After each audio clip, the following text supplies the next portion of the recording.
Press the bell icon on the YouTube app and never miss another update. Sonalji, any opportunity for us to hear a little of the excerpt, the voice of the book? Can you provide us with a few excerpts, maybe a little bit of the flavor of the book?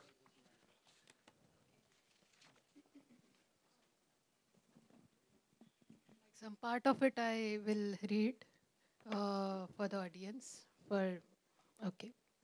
So Chirantan is one mentor which Pari comes across, and she is sitting. She tried hard. I'll just read out very fast, maybe 5 minutes, and then you have to stop me. She tried hard to ignore him. Took her first drink quickly. She is at the bar, and Chirantan is totally stranger.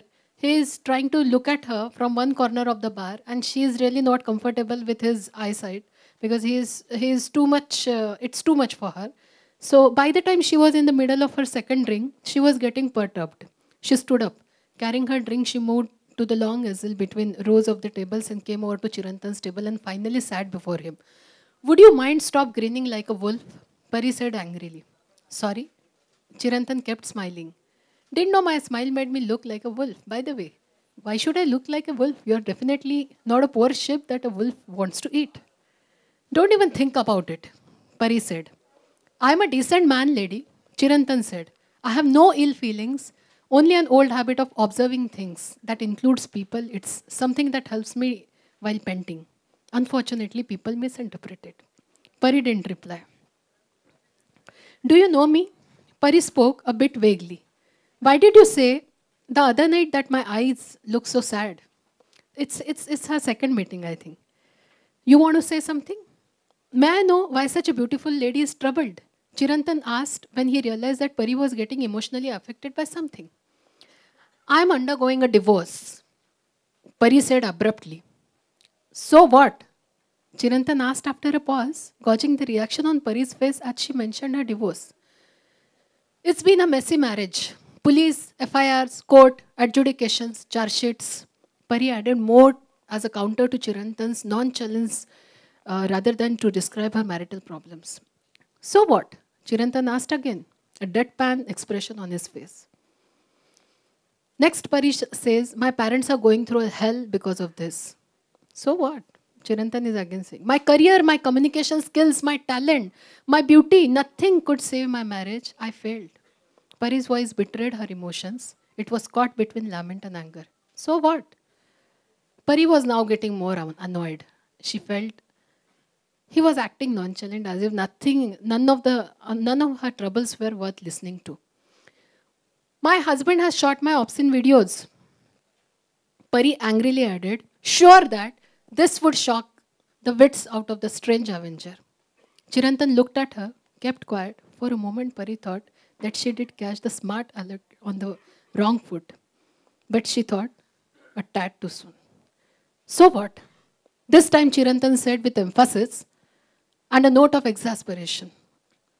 "What the hell do you mean by saying so what?" Pari almost shouted as she sat down with a confrontationalist demeanor. Chirantan didn't react. He kept sipping his drink as he looked at Pari.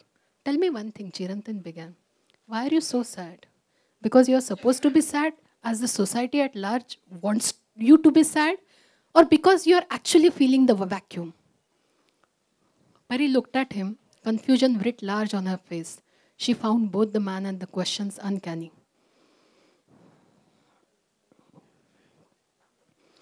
"Let go." I'm just coming a bit further. "Let go" was all Chirantan said. "Let go?" Pari had no clue what he meant. "What's wrong with you? Are you freaking? Let go what?" "Let go of the wrong things you're clinging on to," Chirantan told her calmly.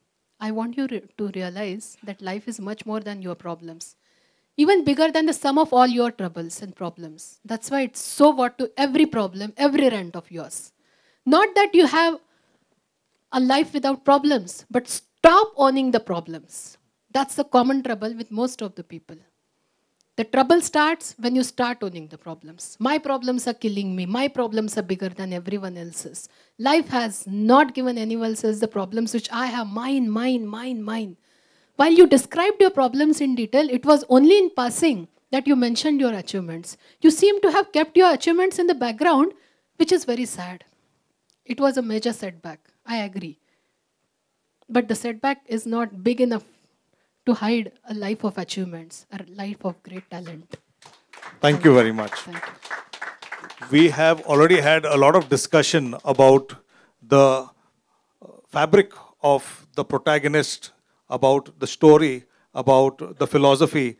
But there is something which is very unique. So just a few questions that we would like you to highlight, Sonal, as the author to this title, before we get back to the media for their curiosity and their particular questions.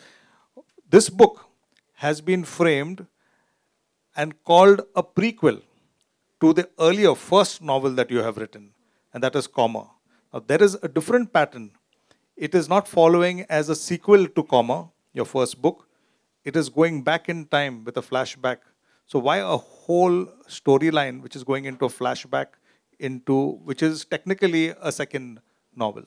It's a tri-series. I thought of a tri-series, and this one was more intense. For the first book, I did not think of launch. Although Anup ji was saying, ki, let's make a launch, let's launch the book, and let's have some event. He's the CEO of Crossword.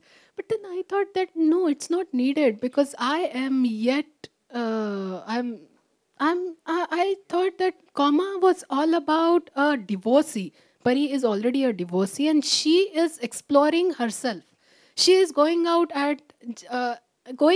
and she is just going to JJ art gallery. She is going to different places and she is coming across strangers, and she is realizing that she still has the potential to love someone. So Comma is all about her own, and then she comes across a guy who is Vinay, and he is really in love with her, and then he asks her why you're so stiff.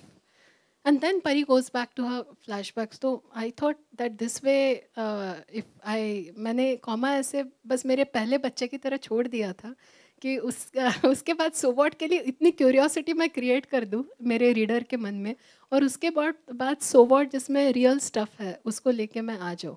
So that's how these two books are like. You are an author in an identity today here at this platform. Yeah. But there is a shadow of a screenplay writer. And that is now coming into the light. So we have to hear from you the potential of having your work, which is first as the reader visualizes it, and your visuals through the screenplay of it turning into movies. मुझे ऐसा लगता है कि book एक माध्यम है और दूसरा इससे भी इफ़ेक्टिव माध्यम मूवी है. इसीलिए मैं जानना चाहती कि ये मूवी मेकिंग आर्ट क्या है. इसीलिए I went to this Whistling Woods and I made myself undergo few courses.